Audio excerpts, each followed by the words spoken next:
Phase 1 starts off with Beetle Omega. Omega will do a few hard-hitting autos before immediately casting Program Loop. The main tank should heavily mint these, as they won't need any long cooldowns throughout the rest of the phase. On the Program Loop cast, players will be assigned the Looper debuff in varying durations, alongside a number denoting the duration of the debuff. If it is not cleansed, it will confuse the player and send them into the wall when it expires. Shortly after the cast, Omega will cast Blaster, sending out 2 tethers on random players and spawning 2 towers.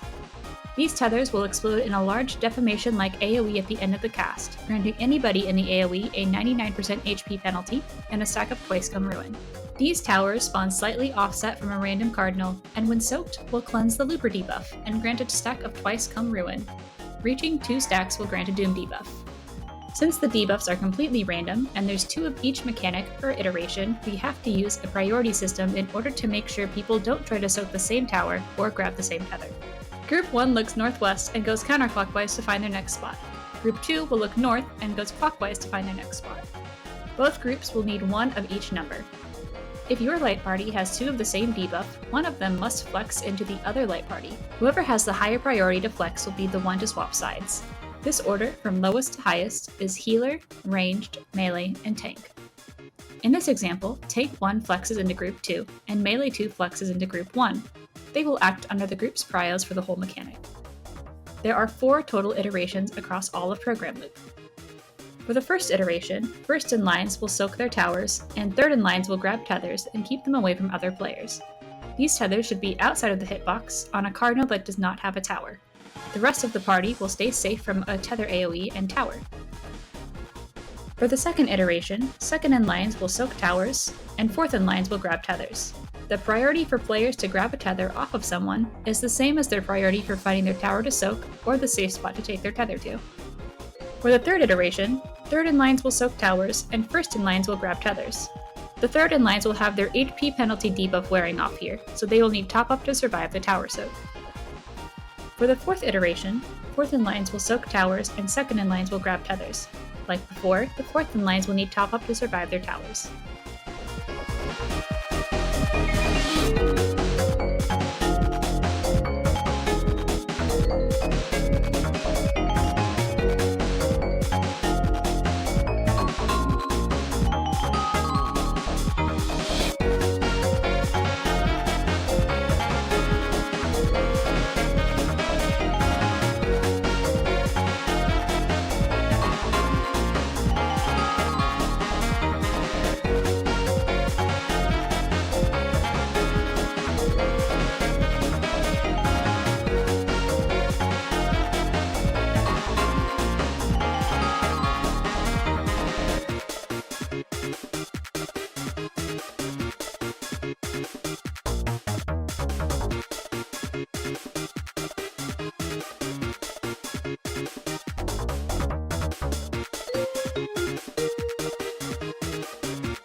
After Program Loop, Omega will soon start to cast Pantokrator. Everyone will be given numbers 1 through 4 once more, just like in Program Loop. The numbers assigned to every player denotes the order in which they will all receive a homing missile explosion. This is an AoE that will knock back anybody else hit by it into the wall. As the spread goes off, a line AoE will be shot at the non-spreading players that requires 3 people in it where it will be lethal. If a light party has 2 of the same numbers, use the same priority to have one of them flex to the other side. Everyone will start under the boss as flexes go out and repropagate mitigation onto everybody. After a few flamethrower AoEs go off, puddles will start being baited on every player that will go off shortly after. In order to resolve this, we have everybody group up in front of the incoming rotating flamethrower. The players who have spreads coming up will be on the other side near where the flamethrower is rotating away from them. The second in line players will have to dodge through the boss hitbox to reach the other side and have their spread go off before rotating max melee back to the group. This movement will be repeated for the third in lines and the fourth in lines.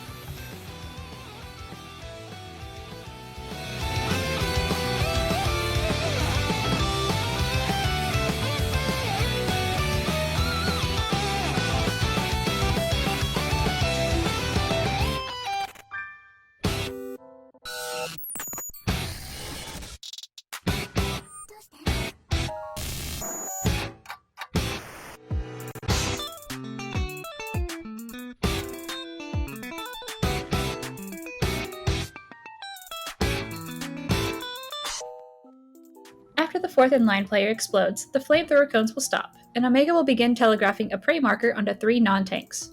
These players will have a line AoE be shot at them, which applies a magic vulnerability that causes any player to die if they are shot by 2. At the same time, Omega will begin firing far-baited tankbuster cleaves. The tanks will sit max melee to bait the tankbusters, while the rest of the party spreads out inside the hitbox in order to not overlap the line AoEs. After the first 3 AoEs go out, the remaining 3 players will be targeted for another set of line AoEs. Note that if any player has died here, it can double up on the same player and kill them.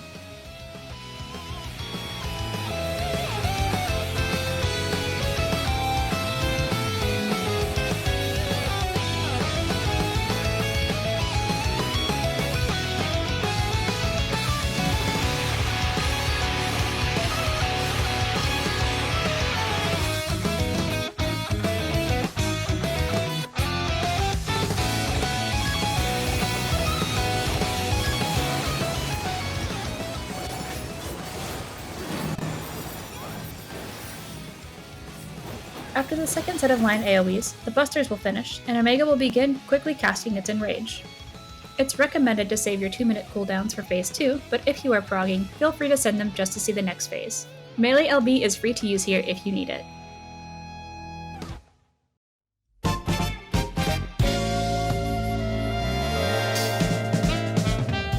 Phase 2 will spawn Omega M and Omega F in the middle of the arena. After a few seconds, they will both cast Firewall, which applies a packet filter debuff based on your proximity to each respective boss. The closest 4 players will only be able to do damage to the boss that they were close to, so Group 1 will be on Omega M, and Group 2 will be on Omega F. Since your 2-minute burst comes up here, you have a few GCDs to cleave both of them before the Firewall comes out. Omega M and Omega F will shortly start casting Solar Array, an AoE tank buster on their number 1 in aggro. After a few autos from both of them, Omega M and Omega F will begin casting Party Synergy. Make sure your party is in the conga line set up at the start of the fight. On the Party Synergy cast, the tanks will have the opportunity to vote the opposite boss, as the bosses will swap in the middle of Party Synergy. On the casted Party Synergy, players will be randomly tethered to each other in pairs, with the pairs being denoted by blue, purple, orange, and green colored symbols. These tethers will either be remote glitch or mid glitch, which applies a vulnerability based on the distance from your tethered buddy. If it is remote glitch, you'll have a vuln if you are too close. If it is mid glitch, you'll have a vuln if you are too far or too close. For the rest of the explanation, remote glitch will be referred to as far glitch. Omega M will spawn in the middle of the arena, Omega F will spawn on a random cardinal or intercardinal, and the 2 clones will spawn opposite of each other in between a random cardinal and intercardinal. Omega's eye will also appear at a random cardinal or intercardinal outside the arena, but this will be relevant later. The clones spawned will always be a pair of Omega M and Omega F. They will shortly cleave the arena with AoEs depending on their weapons. Omega M can have a sword, which does a point-blank AoE, or a shield, which does a donut AoE. Omega F can have a staff, which does a plus-shaped AoE, or blade legs, which does a cleave on her left and right. The clones will always be a combination of the 2, so the safe spots will be different depending on the clone pair that they are. If it is sword and staff, you'll have to dodge away from both clones, being mindful of Omega F cleaving her sides and a plus AoE. If it is sword and blade legs, you can dodge in the middle of the arena leaning towards Omega F. If it is shield and staff, you have to dodge into a marker on the sides of Omega M. If it is shield and blade legs, you can dodge in the middle of the arena towards Omega M.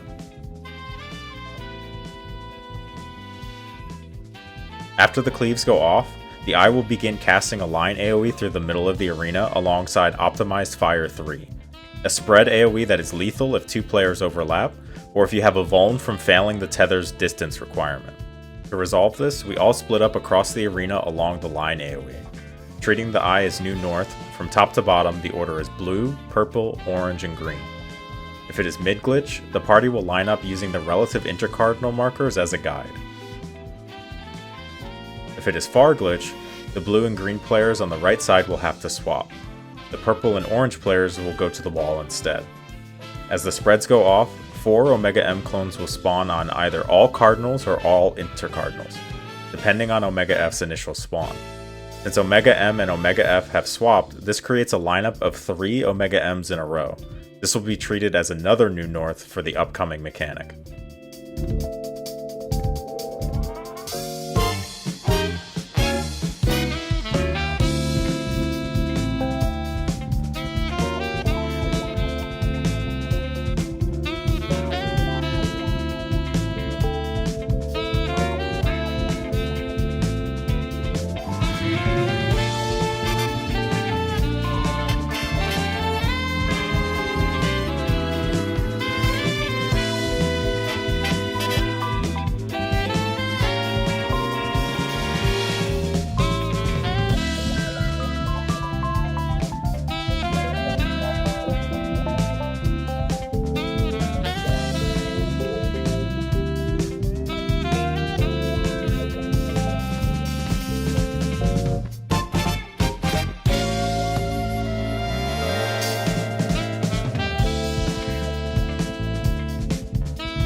Two stack markers will be telegraphed. These require 4 players in them or the damage will be lethal. You will soak these stacks with everyone on your side, and if there are 2 stack markers on one side, the relative northmost player will swap over to the other side, and their tether partner will also have to swap. The left side will group up relative west in the middle, and the right side will group up either relative east if it is far glitch, or relative south if it is mid glitch. The party will get ready to be knocked back by Omega F, with the stacks and Omega M's AoEs going off shortly after. If it is mid glitch, all players will be on the outer edge of their waymark. If it is far glitch, all players will be at the wall. All the clones will disappear, leaving Omega M and Omega F targetable again.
Both clones will auto the tanks, but the Omega F tank will take a lot more damage than the Omega M tank. Remember to keep them healthy as these autos hit hard. Omega M and Omega F will soon start to cast Limitless Synergy. After the cast bar, the packet filter will be gone, so you have a few seconds to cleave both bosses once more. Omega M will teleport middle to protect Omega F, rendering her invincible. At the same time, clones around the arena will spawn. The entire party should be positioned between the 3 and C waymarks on the boss's hitbox for an upcoming line AoE bait. 2 Omega M clones will spawn on opposing inner cards and send out 1 tether each. These are optimized Blade Dance tank busters that cleave a very wide area in front of the person it is tethered to. Another 2 Omega M clones and an Omega F will spawn randomly around the arena wall. One will start casting Optimized Sagittarius Arrow, the line AoE that is baited on a random player. The other clone will pull out a shield and prepare Beyond Defense. The Omega F clone is here to cast Optimized Meteor later. Main tank will grab the tether from the west side, while off tank will grab the tether from the east side. Both tanks will rotate clockwise from their ad, at the wall about 4 to 5 notches from the ad, and soak the busters there, keeping the party safe in the center of the arena. Before these busters go out, the line AoE will lock in well in advance, making it so the party can move into the hitbox of Omega M to be safe from the busters. It is important to note that there are occasional cursed patterns where the baited line AoE cleaves parallel to the safe spot created by the tanks.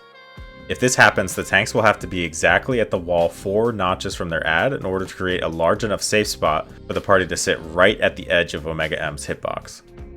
The Omega F clone will begin casting Optimized Meteor, which gives 3 random players a flare AoE that does increased damage the closer you are to it.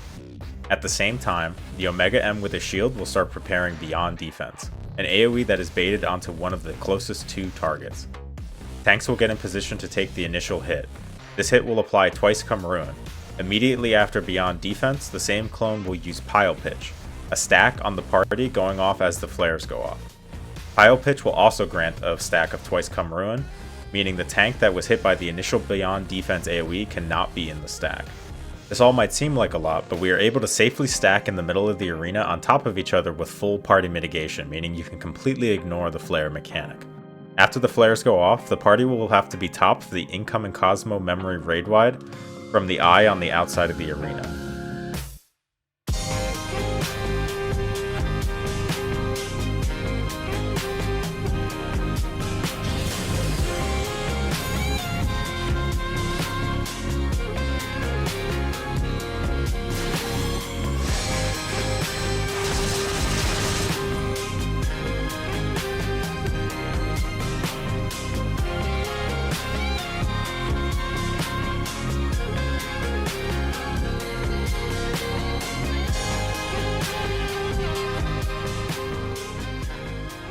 After the raid wide, there are no more mechanics in the phase. Once Omega M dies, Omega F will become vulnerable again. You will have to kill both of them before she finishes her final Enrage cast, otherwise the party will wipe. It is recommended to save your 2-minute cooldowns for the next phase. You can send your 1-minute cooldowns in order to make the DPS check, but send your 2-minute cooldowns if you're progging and just want to see the next phase. After you kill phase 2, Omega will reform itself into Final Omega. As it is reformed, a minor intermission will play out. As Final Omega appears in the middle of the arena, the sensor will be covered in a circle that will kill you if you touch it. In order to resolve the mechanic, the party must line up in their prepared conga, just like from Party Synergy. 4 players will be given Sniper Cannon Fodder, a spread that will go off when the debuff expires. 2 players will be given High-Powered Sniper Cannon Fodder, a 2-player stack that will go off when the debuff expires. 2 players will receive no debuffs. These are the players that will partner up with the stack players each. If any player with a debuff dies, their debuff's AoE will go off on a random player. When debuffs go out, all 4 players with spreads will step forward, while stack players will step back. Players with no debuff will stand still. From this lineup, spread players will go to the following position from left to right. The first player will go west. The second player will go northwest. The third will go northeast, and the fourth will go east. The stack players who step back will have the left one going southwest and the right one going southeast. The remaining nothing players will go to either left or right depending on where they stand in the conga. All players will have to adjust their position in order to account for the upcoming AoE. Final Omega will cast Wave Repeater, which is a donut AoE that expands outward. It is 2 arena rings wide, so you could use these to gauge the hitbox. As the AoEs are propagating out, 3 hands will appear in the arena. Shortly after, another 3 will appear in the spots not covered by the first hands. These hands will prepare a circle AoE in the order that they appear. The AoE telegraphs are reactable, so if you miss the order that they spawn, stand in between the 2 hands and dodge away from the one that telegraphs its AoE first. As the hand AoEs resolve, another Wave Repeater will be going out, meaning you will have to dodge around the AoE into the middle. Healers can elect to do a support dodge, which allows them to be middle to heal faster without using sprint.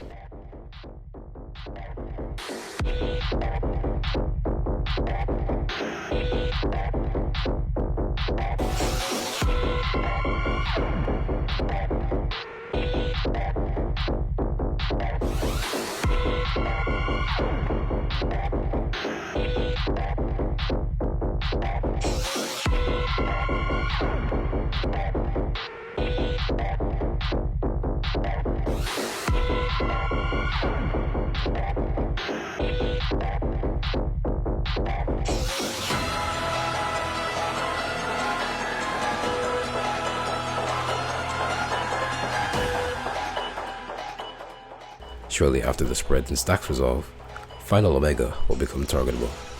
Welcome to Phase 3.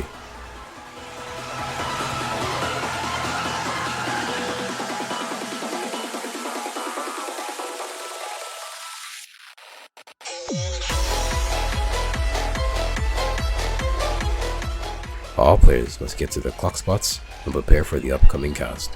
Hello World.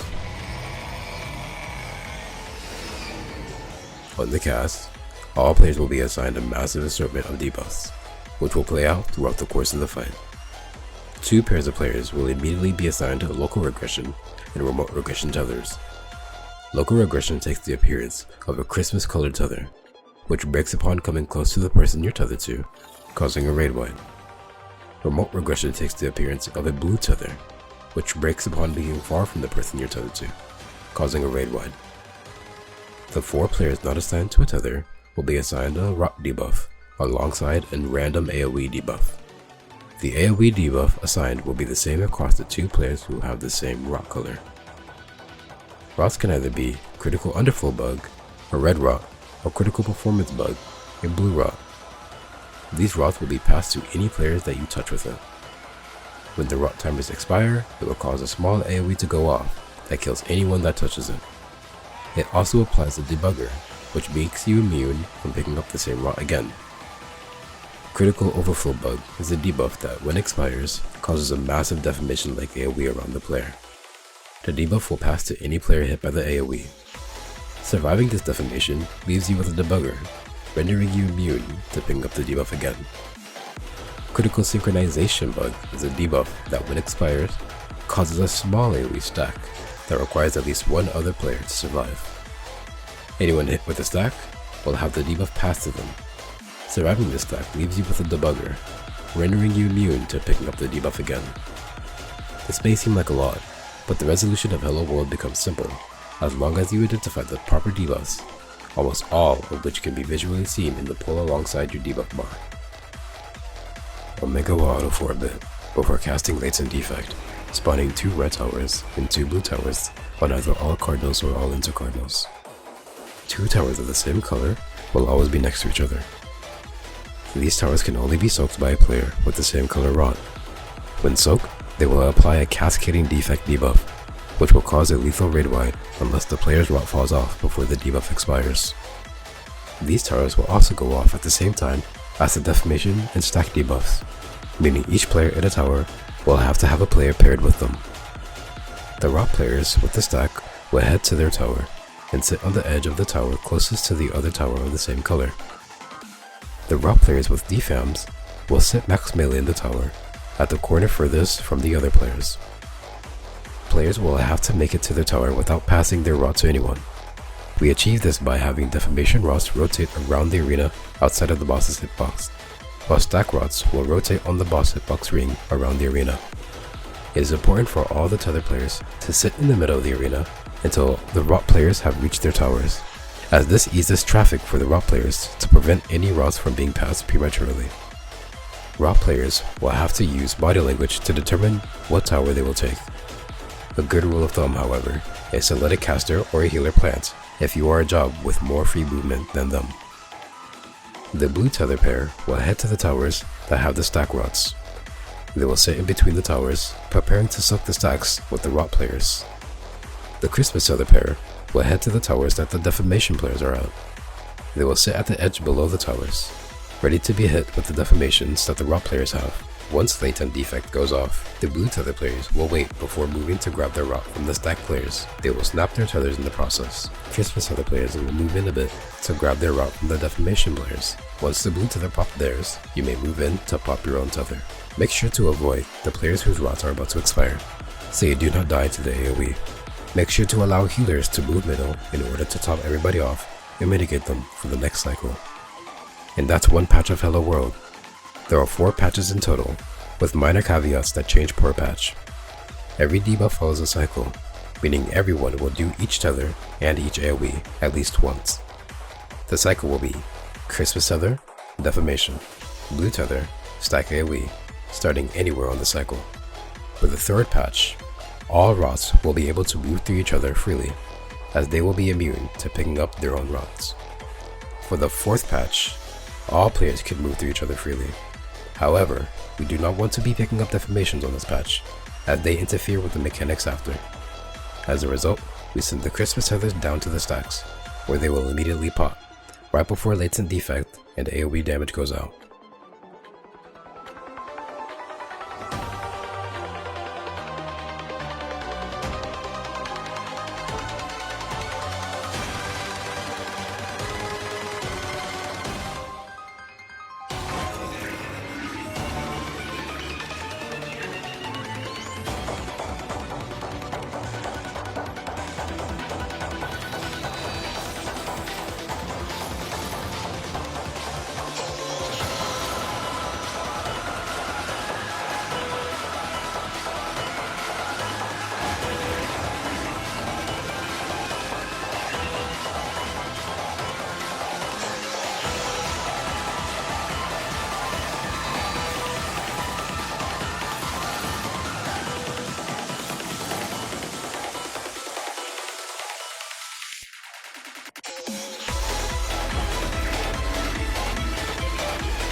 After the final rots expire, Omega will soon begin casting Critical Error, a raid Y that will apply Critical Overflow bug to any players who do not have the proper debugger debuffs gained from Hello World.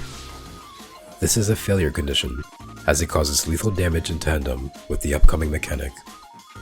At this point, the party will have to arrange themselves in the same conga as Party Synergy, except spanning north to south instead of east to west.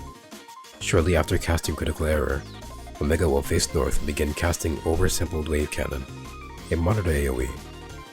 This cast will also apply monitor AoEs to 3 other players, telegraphing to hit either their left or right from where their character is facing.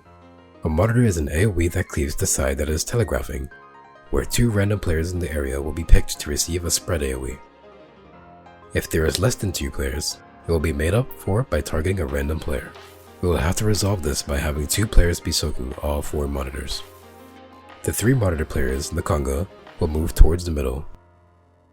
From north to south, the first monitor will go to the north intercard, where Omega is casting his monitor, sitting on the inner edge of the waymark, pointing their monitor north. The second monitor will go to the south intercard, where Omega is casting his monitor, sitting on the inner edge of the waymark, pointing their monitor south. The third monitor will head to the south intercard on the side Omega is not casting a monitor. They will plant on the outer edge of the waymark and point it towards the wall away from Omega's monitor. The remaining players will spread out to soak each monitor. From north to south, the first player will sit north, on the safe side away from Omega's monitor. The second player will sit on the inner corner of the northern intercard waymark that is safe from Omega's monitor. The third and fourth players will sit in the middle towards the wall, pointed away from Omega's monitor. The fifth player will sit south, on the safe side away from Omega's monitor. If everyone is in the right spot, and all the monitors are pointed properly, everyone will be hit with Oversampled Wave Cannon once.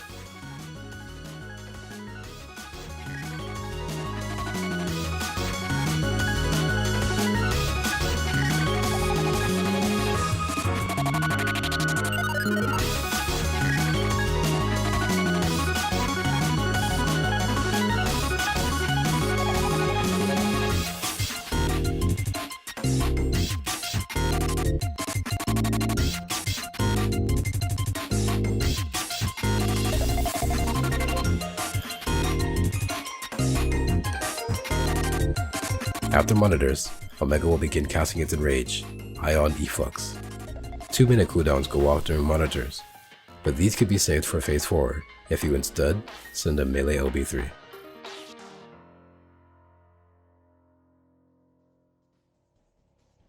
After being defeated, Omega will reboot in a damage state, starting phase 4. This phase consists of a very short DPS check, while Omega shoots out Proteans in stacks. It is recommended to send melee LB3 at the start of the phase. If you saved your 2-minute cooldowns for phase 4, they will be sent out when 1-minute cooldowns come back up. The party will line up in light parties on east and west, from top to bottom, being tanks, ranged, healers, melee. Omega will begin casting Wave Cannon, which shoot line AoEs on every player, which repeat themselves shortly after. During the cast, 2 stack telegraphs will appear. These stacks will go off a few seconds after the Proteans, so everybody groups up in light parties south in order to avoid the repeated line AoEs. These stack requires 4 players that are barely survivable with 3. After the first stack, Omega will repeat the Proteans into stack combo, but this time, casting Wave Repeater.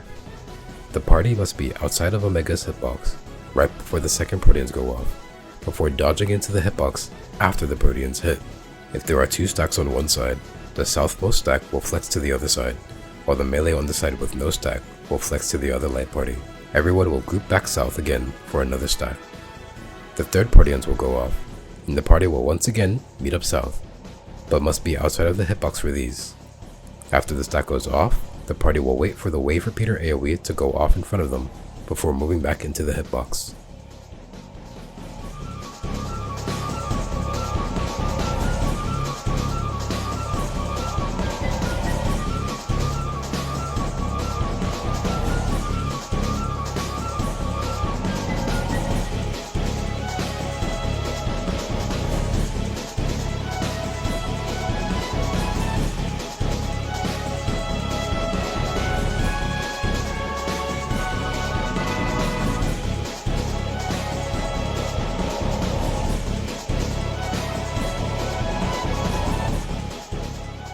Omega will start casting Blue Screen, the Enrage. This raid Y does lethal damage if the boss is not under 20% HP by the end of it. Make sure it dies. This is the toughest check of the fight.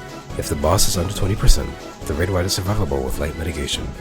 Welcome to Phase 5.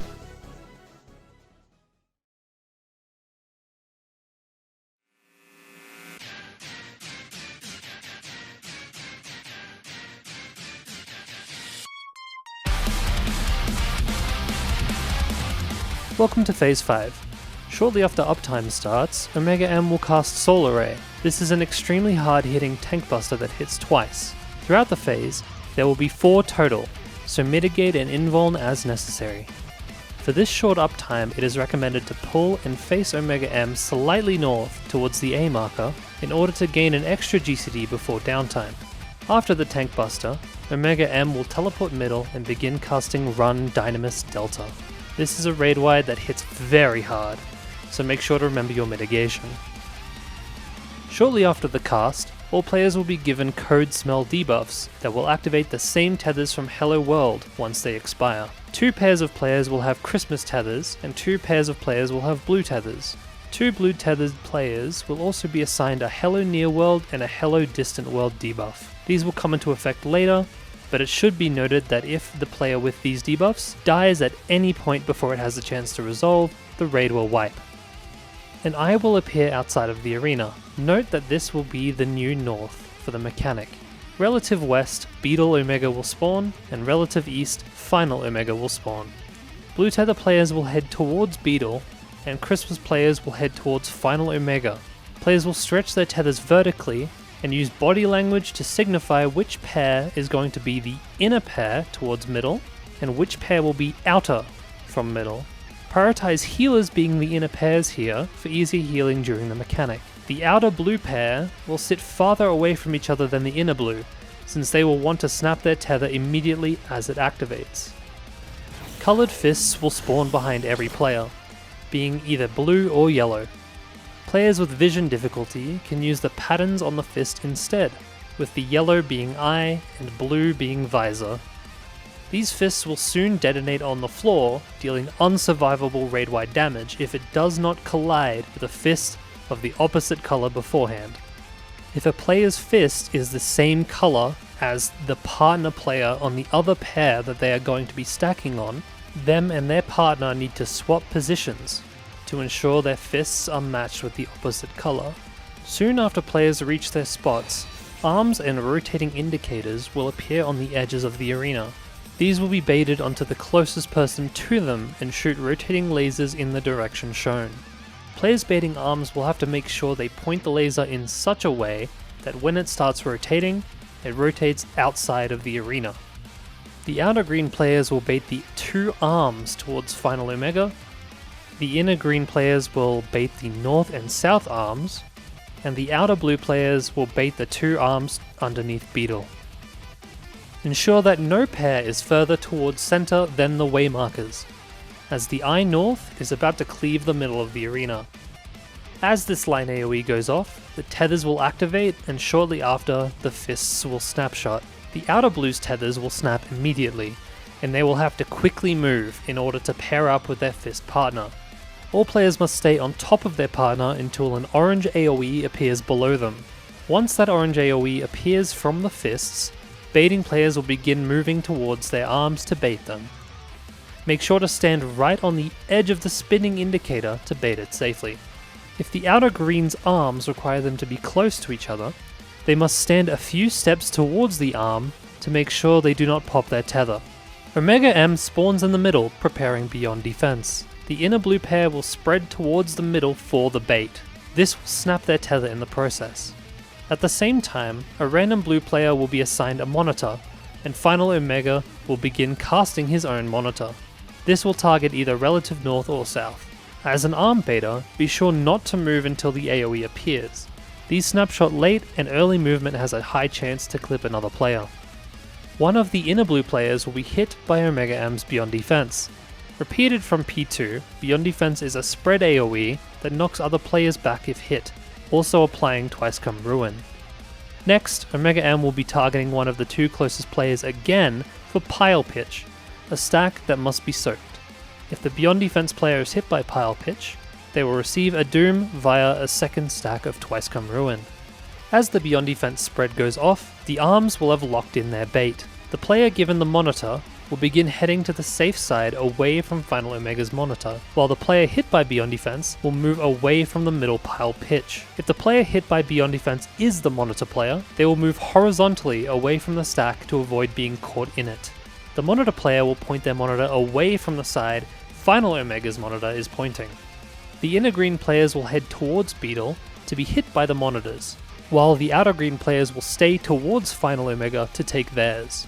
Green tether players should chase the AoEs of the spinning arm layers towards the wall to give more space to the blue players. The monitors will hit all 4 green players, and the 3 remaining players will be hit by the Pile Pitch mid. If anyone gets doubled up by anything, they will die to Twice Come Ruin. After this mechanic resolves, the Hello, Near, and Distant World debuffs from earlier will come into play.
At resolution, near and distant world debuffs explode in a large AoE, before shrinking and bouncing to another player twice. The initial explosion and each of the 2 jumps will grant a stack of quickening Dynamis, which will become important later in the fight. Hello Near World will bounce to the closest target, and again to that next player's closest target. Hello Far World / Distant World will bounce to the furthest target, and then again to that player's furthest target.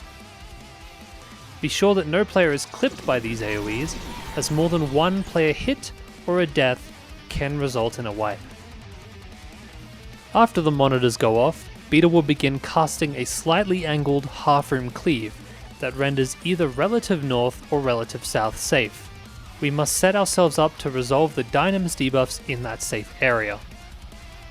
The green pair closest to Beetle, or inner green, will move in to snap their tether once all players' twice come ruin debuffs fall off. They will then position to be in line with the intercardinal marker that the safe side green is planted in. The outer green pair will have the safe player plant, while the unsafe player rotates towards Beetle. The safe player will move to be at the wall opposite of Beetle, close to the intercardinal marker in the safe spot. The blue player with the Hello Near World debuff will be in line with the middle on the safe edge from Beetle's cleave, and the Hello Distant World debuff will be at the wall in line with the middle. The remaining blue players with no debuff will sit away from Beetle, in line with the intercard marker next to them. Beetle's cleave will go off, and all Dynamis hops should resolve properly. If everything was done right, you should have 6 players with 1 stack of quickening Dynamis, and 2 players with no stacks. Before snapping the final green tether, wait until the magic vulnerability has fallen off. At about 3 seconds on the tether debuff, the magic vuln will fall off, and these players can move into snap. Before that point, they can sit max melee safely, hitting the boss with no issues.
After Delta, Omega will spawn in the middle and begin to prepare another solar ray. Tanks should deal with this with invulns or cooldowns. You may drag and face him a little bit towards north, or the A marker, to gain an extra GCD. Omega will center himself by teleporting into the middle, and then start casting Run Dynamis Sigma. Shortly after the cast, 2 players will be given the same Hello Near and Distant World debuffs as from Delta. These will be dealt with at the end of the mechanic. All players will have the same mid-glitch and remote glitch tethers from Party Synergy. Pairs are once again denoted by the PlayStation symbols above everyone's head. 2 hands will appear in the arena. Final Omega will appear in the middle of the arena, and Omega M will appear outside of the arena. Omega M will be the new relative north of this mechanic, with these hands always appearing relative southeast and relative southwest. These hands tether onto the furthest player from them and shoot a laser beam at them later in the mechanic. The party will line up in front of Omega M in the order of blue, purple, orange, and green. Shortly after the lineup, 6 players will be marked with a prey marker on the top of their head. There will always be 2 pairs that have 2 players marked, and 2 pairs that have only 1 player marked. From top to bottom in our lineup, we will have the top pair with 2 marked players, have the left player go relative north and the right player go relative south. The bottom pair will have the left player go relative west and the right player go relative east. The top pair with one marked player and one unmarked player will have the unmarked player go relative northwest and the marked player go relative southeast. The bottom pair will have the unmarked player heading relative northeast and the marked player heading relative southwest. If it is far glitch, all players must be at the wall.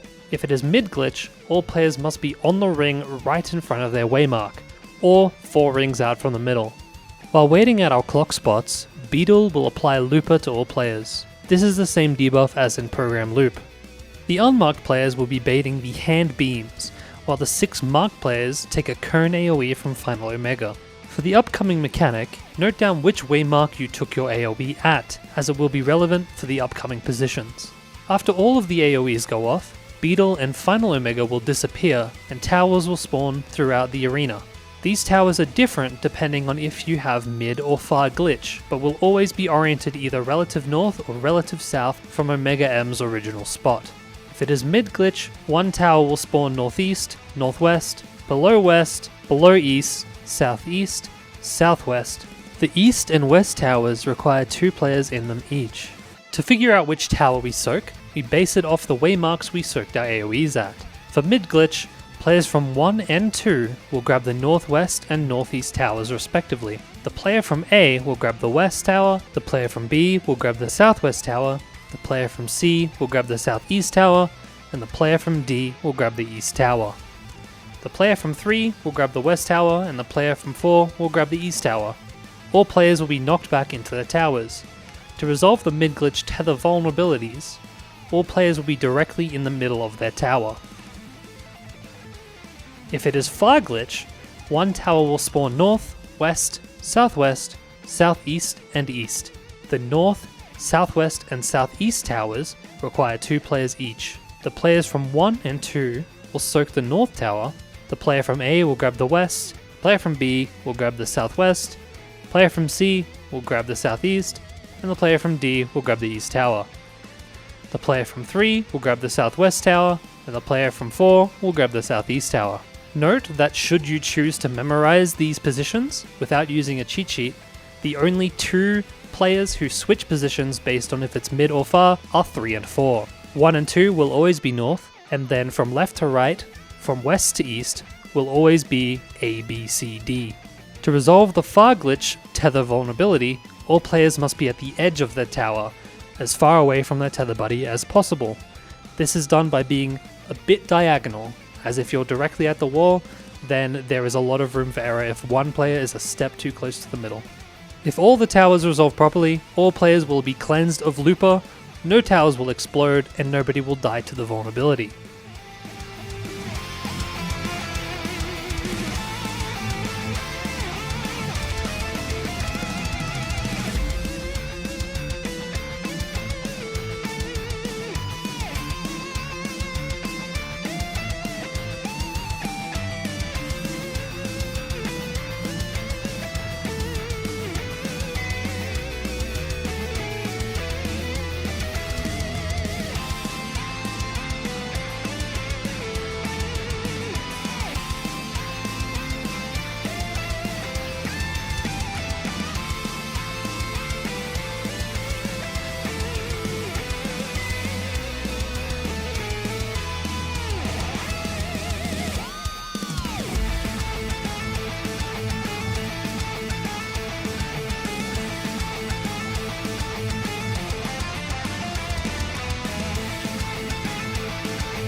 At this point, the tethers and glitch debuffs will fall off, and Omega F will appear at a random cardinal or intercardinal, alongside a giant spinner in the middle of the arena. Omega F will be the new relative north for this part of the mechanic. Omega F can have either a staff or a staff and blade legs here. The same hands from the first part of the mechanic will spawn at the wall relative southwest and southeast. The spinner will spin either clockwise or counterclockwise. 3 players will head north towards Omega F, and the rest of the party will head south away from her. These 3 players heading north are required to be a player with 1 stack of Dynamis, and no hello, near, or distant world. It is PF standard to mark people here, with the players marked bind and the player marked as 1 going north. For players marked binds, they should use body language in which direction they'll be going before the spinner's AoE starts. The party will have to set up where the spinner's AoE will spin away from them. The players who go south and do not have a near or distant world debuff will be marked 2, 3, and 4. As it starts to spin, players will either wait by the edge of the AoE if Omega F has a staff, or follow the AoE if she has blade feet. After the AoE goes off, the party will begin to set themselves up to soak the Hello World debuffs. The players marked with 2 and 3 will follow the spinning AoE at the wall, with 2 leading and 3 following behind. The player marked 4 will plant directly south. The player with the Hello Distant World debuff will sit south, 3 rings out from the middle of the arena. The player marked with 1 will sit directly north, and the bind players will prepare to sit at the wall northeast and northwest. It should be noted that one of the bind players will have the spinning AoE rotating towards them at the end of the spin. As a result, they should not sit at their intercardinal or cardinal spot until the spinning AoEs have stopped. As the spinning AoE stops, the 2 player will sit at the relative east or west marker that was rotated towards at the wall, with the 3 player sitting a little bit behind them. Make sure these 2 players are no more than 4 notches apart, as otherwise the near world hops can bounce back to the originator. The Hello Near World player will sit at the same marker as the 2 player, except 3 rings out from the middle of the arena. The bind that had the spinning AoE rotating towards them will now move into position. The movement here is a little tight, so be careful when getting into place. If everything resolves properly, the bind players will take the hand lasers, and the 1 to 4 players will take the Dynamis jumps with no overlaps. At the end of the mechanic, 4 players should have 2 stacks of Dynamis, and 4 players should have 1 stack of Dynamis.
After Sigma, Omega will begin casting another Solar Ray.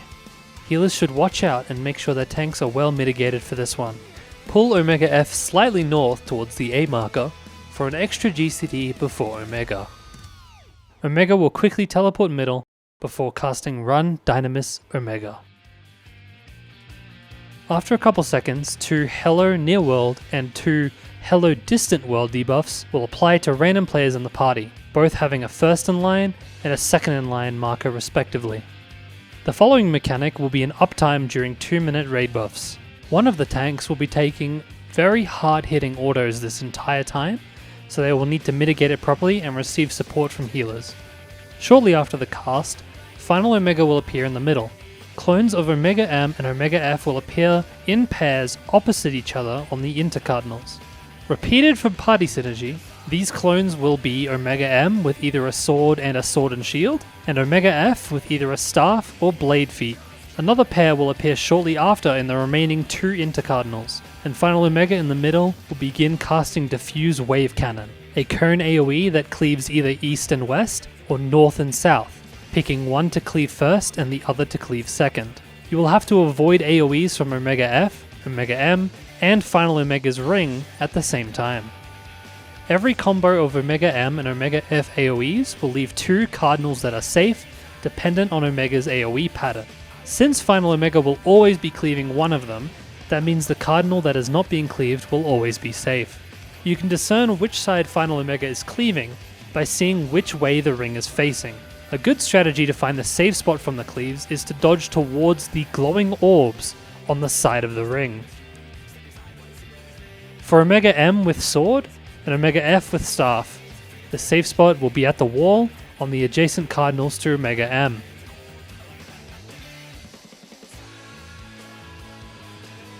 For Omega M with sword and Omega F with blade feet, the safe spot will be under Final Omega on the adjacent cardinals to Omega F.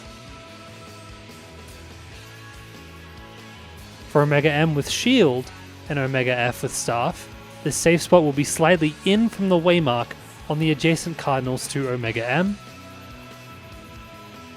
And for Omega M with a shield and Omega F with blade feet, the safe spot will be under Final Omega on the adjacent cardinals to Omega M. No pair will be repeated. It will always be one pair and then another different pair, and you will always dodge from one cardinal to the other cardinal next to you in a 90-degree angle. The only variance is the distance from the middle of the arena it will be, for example, close, middle, or far/wall. In this example, Omega M with shield and Omega F with staff spawn first on northwest and southeast. We will head to the safe cardinal towards Omega M and sit at a mid-distance from the middle. Since Final Omega is cleaving east and west, the safe spot is mid-A. For the next clones, it is M with sword and F with staff on northeast and southwest. We will be heading to a safe cardinal towards M. Since Final Omega is cleaving north and south, the safe spot here will be far B. You may use these as an example for callouts. It will always be one cardinal, and then close, mid, or far.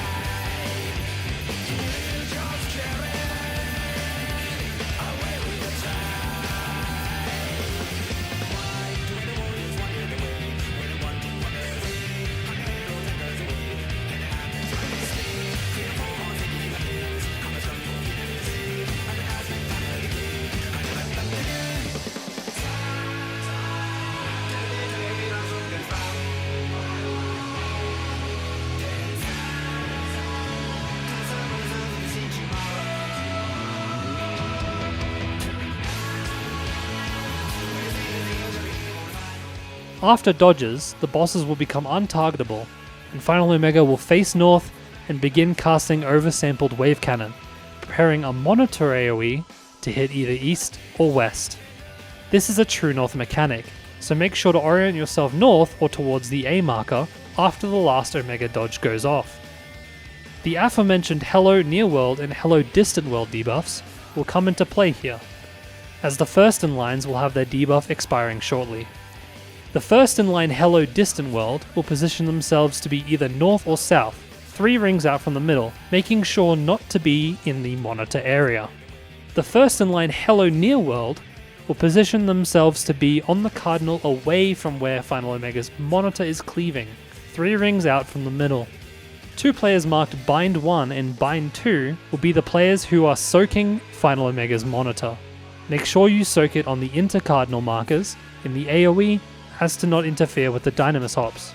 The player marked 1 will stand at the wall north, and the player marked 4 will stand at the wall south. The players marked 2 and 3 will stand at the wall near the Hello Near World player. Once again, 2 and 3 are interchangeable, but to prevent confusion and wipes, it is advised to stick to the diagram. After the first inline Dynamis debuffs resolve, Beetle will appear at a random cardinal and begin casting Blaster, sending out the same tethers from Program Loop. Beetle will be the new relative north for this part of the mechanic. You will end up with 2 players who have 3 stacks of Quickening Dynamis, and 6 players with 2 stacks of Quickening Dynamis. The players who have 3 stacks will be marked as Bind and will grab tethers from Beetle, bringing them to the wall in line with the intercardinal markers. The second in line Hello Distant World will position themselves relative west or relative east, 3 rings from the middle. The second in line Hello Near World will position themselves to be relative south, 3 rings out from the middle. The players marked 1 and 4 will position themselves to be at the east and west wall. These positions once again are interchangeable, but for the most part sticking to this configuration as advised. The players marked 2 and 3 will position themselves to be at the south wall to soak the Hello Near World jumps. Once again, these spots are interchangeable. Healers, be careful to watch if a tank has a tether, as they will need a top up for the upcoming Buster. Note that the Blaster AoEs are the same size as they are in Looper, meaning that they are slightly bigger than the wall to the middle. To ensure the 1, 4, and Distant World player are not clipped by this blaster, reducing their max HP, these 3 players should cheat slightly south until the Blaster AoEs resolve, then moving forward into their position.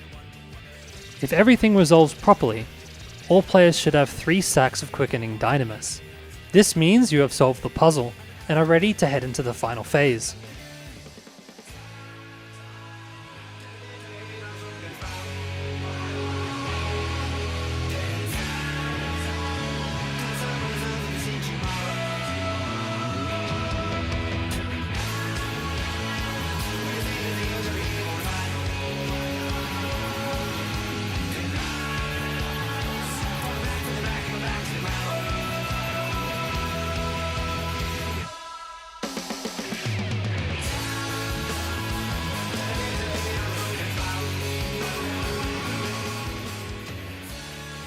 Omega F will appear and is targetable once more. Tanks must be sure to pull her slightly towards C and face her exactly towards C in order to gain an extra GCD and make the check less tight. Omega F will begin casting one last Solar Ray. This one is a guaranteed share. After a few more autos, the kill wall will disappear and Omega F will begin casting Blind Faith. If she isn't below 20% health by the time it snapshots, it will be lethal. If you survive the raid wide, everyone will be knocked back into the wall, and a cutscene will begin welcoming you to Phase 6.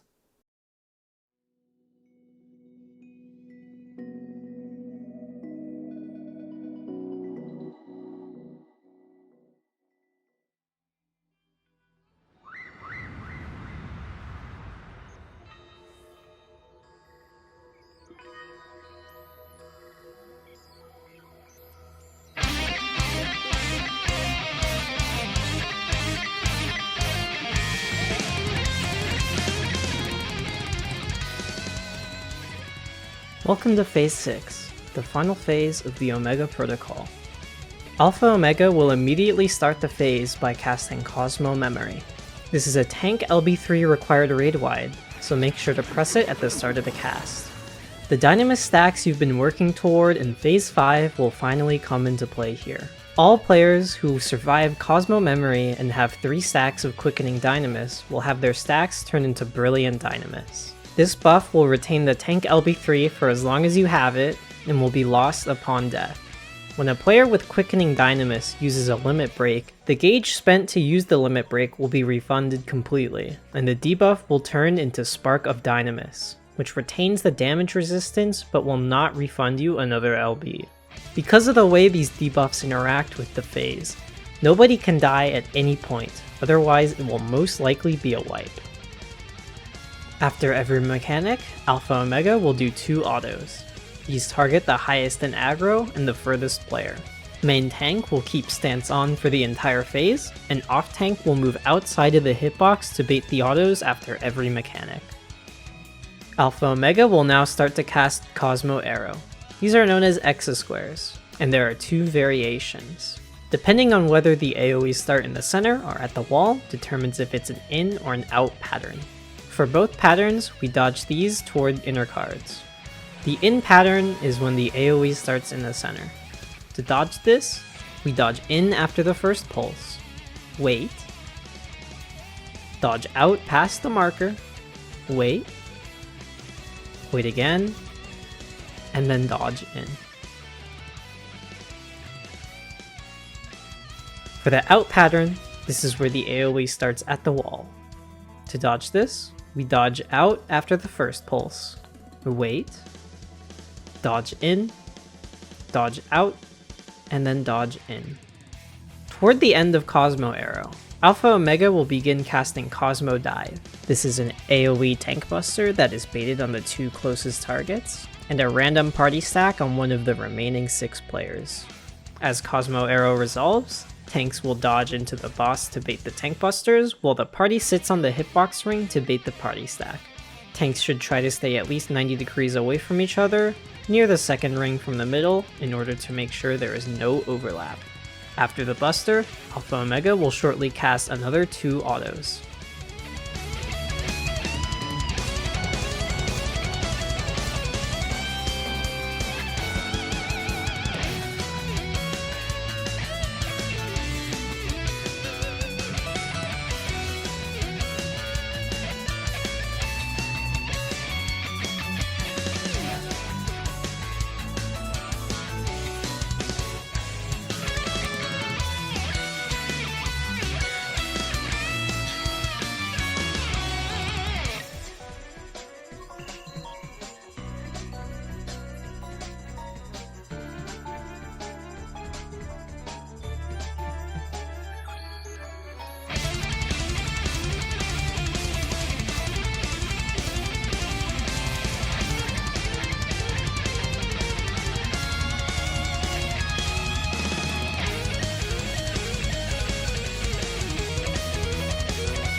Alpha Omega will begin casting Unlimited Wave Cannon.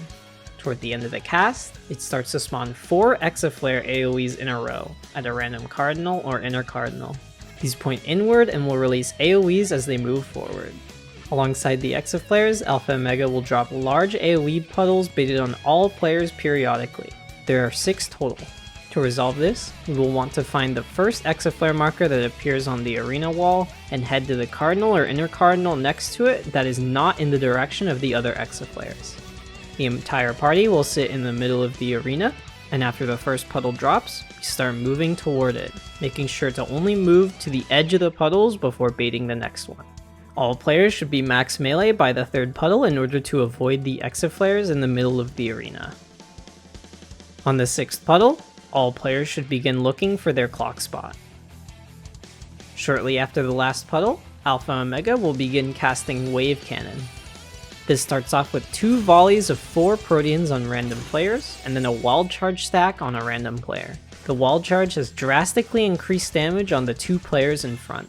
After the second volley of Proteans goes out, we all group up on the Seaway mark, or south, to take the stack. The stack and wall charges hit insanely hard. You do not want to miss any mitigations. The off tank will invuln this stack while giving their short mit to the main tank.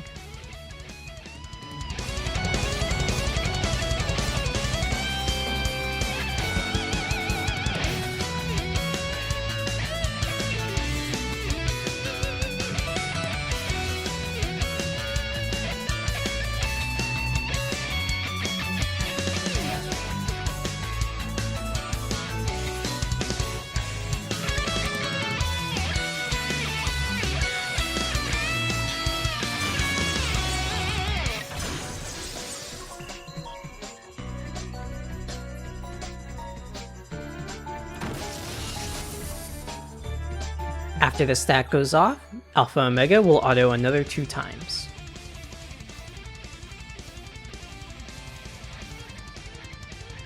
Alpha Omega will begin casting Cosmo Arrow once more. Wave Cannon will follow shortly after, so we all have to dodge these at the inner cardinals next to or on our clock spots. Once again, it can be either in or out, regardless of what the first Cosmo Arrow pattern was. For the in pattern, we dodge in, wait, dodge out, wait if you're a DPS, or dodge to clock spot if you're a support, and then dodge in.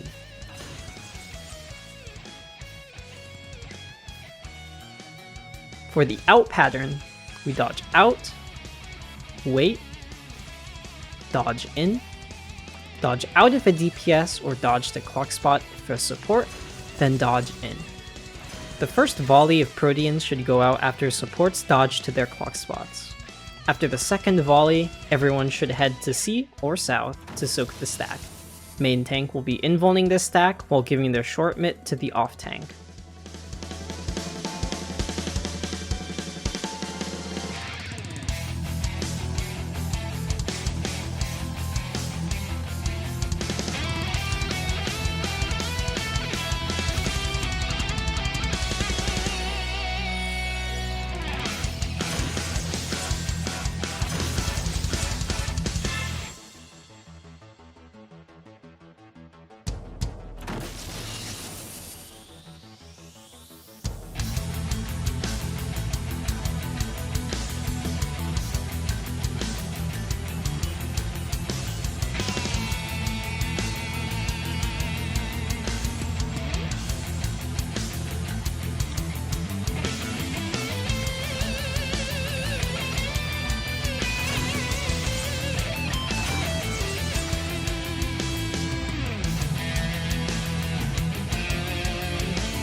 Another 2 autos will go out, so watch the tank HP here once more.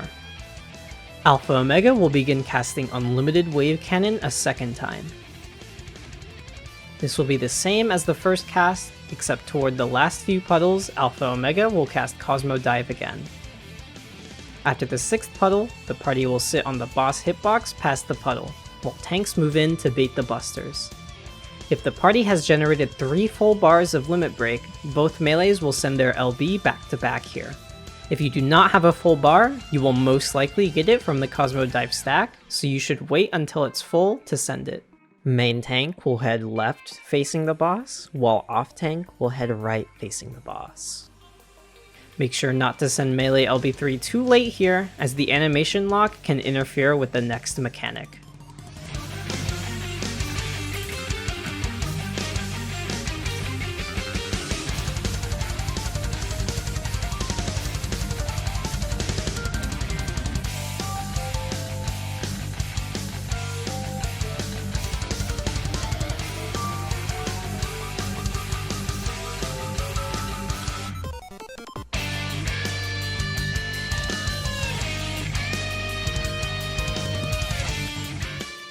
Alpha Omega will auto 2 times again before preparing the next mechanic.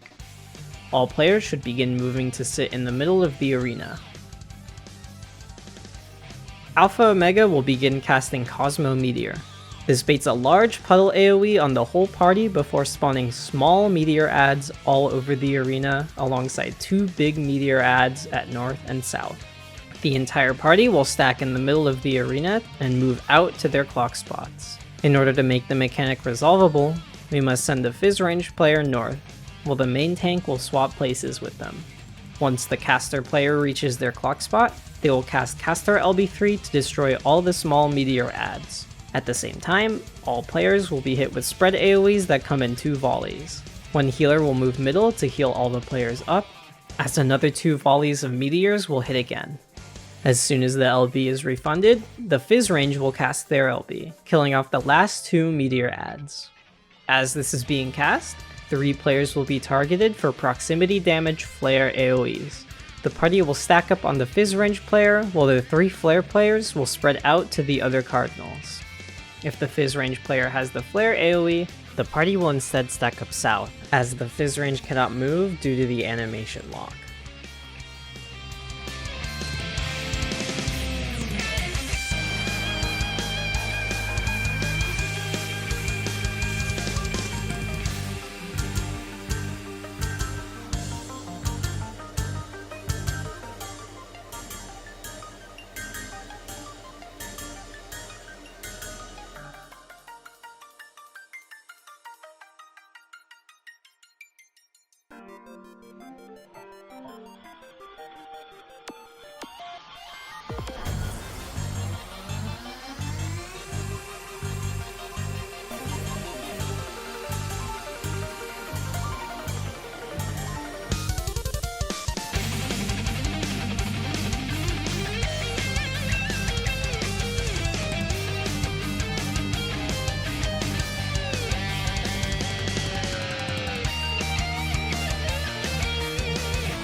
After the flares go off, all players will need to be topped up for the next raid wide. Alpha Omega will begin casting Magic Number. This is a tank LB3 required raid wide, so one tank will use their LB3 to mitigate it. The raid wide applies the Magic Number debuff after going off, which will kill all players unless cleansed with the healer LB3. Magic Number will be repeated a second time, so the other tank should use their LB and the other healer will hit their LB. After the second Magic Number, Alpha Omega will begin casting Run Dynamis. This is the Enrage. You can send a melee LB3 as soon as it's up to get a little extra damage on the boss.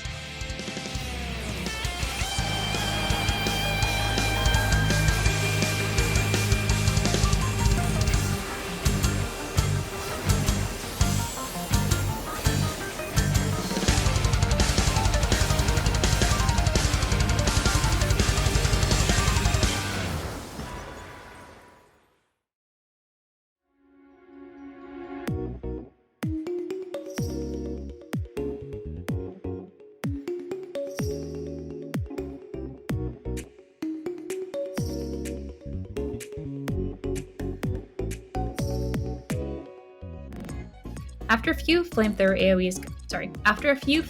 AoEs go out. After a few flamethrower I cannot say flamethrower. After a few flamethrower